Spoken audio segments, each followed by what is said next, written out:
हरे कृष्णा। आज हम सुनेंगे अत्यंत पवित्र और पुण्यदायी पद्मनी एकादशी व्रत कथा।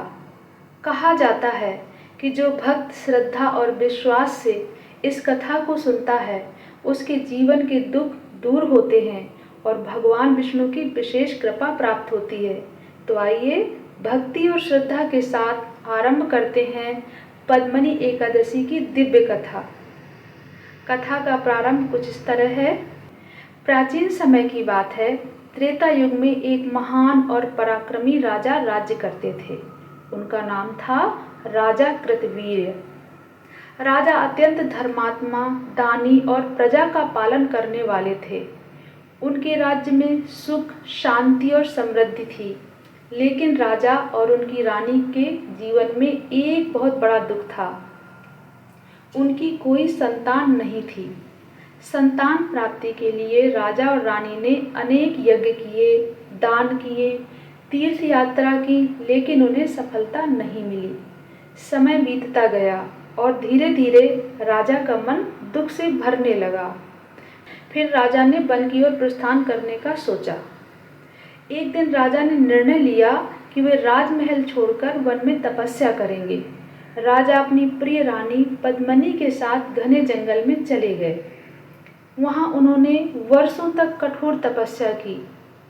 तेज धूप में, भयंकर वर्षा में, कड़ाके की ठंड में, लेकिन राजा अपनी तपस्या में लगे रहे।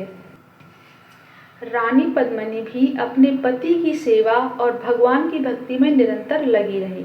एक दिन वन में महान पतिव्रता और तपस्विनी माता अनुसुईया वहाँ आईं। रानी पद्मनी ने अत्यंत विनम्रता से उनका स्वागत किया और कहा, हे माता, मेरे पति वर्षों से तप कर रहे हैं, लेकिन अभी तक हमें संतान सुख प्राप्त नहीं हुआ। कृपया ऐसा उपाय बताइए जिससे भगवान प्रसन्न हो जाएं। माता अनुसुईया मुस्कुराईं और बोलीं, हे पुत्री, अधिक मास के शुक्ल पक्ष की पद्मनी एकादशी का व्रत अत्यंत दुर्लभ और फलदायी है। यदि तुम श्रद्धा से यह व्रत करोगी तो भगवान विष्णु अवश्य प्रसन्न होंगे। रानी पद्मनी ने पूरी श्रद्धा और नियम के साथ पद्मनी एकादशी का व्रत किया। उन्होंने रात्रि जागरण किया, भगवान विष्णु का भजन किया, दीप जलाए, तुलसी अर्पित की और पूरे मन से प्रभु की आराधना की। उनकी भक्ति देखकर भगवान विष्णु स्वयं प्रकट हुए। पूरा वन दिव्य प्रकाश से भर गया। भगवान बोले, हे देवी पद्मनी, मैं तुम्हारी भक्ति से अत्यंत प्रसन्न हूँ। मांगो, क्या वर चाहिए? रानी ने दोनों हाथ जोड़ करके कहा, प्रभु, मेरे पति की इच्छा पूरी हो जाए। हमें एक तेजस्वी और धर्मात्मा पुत्र प्राप्त हो। भगवान विष्णु ने कहा, तथास्तु। कुछ समय बाद रानी पद्मनी ने एक तेजस्वी पुत्र को जन्म दिया। वही पुत्र आगे चलकर महान और पराक्रमी राजा बना। इस प्रकार पद्मनी एकादशी के प्रभाव से राजा कृतवीर्य का जीवन सुख और समृद्धि से भर गया। कथा से क्या सीख मिलती है? ये कथा हमें सिखाती है कि सच्ची श्रद्धा कभी व्यर्थ नहीं जाती। भगवान विष्णु अपने भक्तों की प्रार्थना अवश्य सुनते हैं।